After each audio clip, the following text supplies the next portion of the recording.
আসসালামু আলাইকুম ভাই। এই 40 টাকার স্পেশাল কি দিবেন? চটপটিতে চপ দিয়ে দেবো ভাই। চপ দিয়ে দিবেন? আপনার দোকানের নাম তো অনেক সুন্দর, এই যে ডাক্তার ভাইয়ের চটপটি, আসলে নামটা দেওয়ার কারণ কি?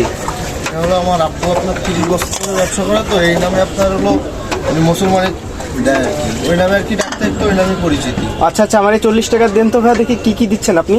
চপ দিয়ে দেবো ভাই। আচ্ছা দেন।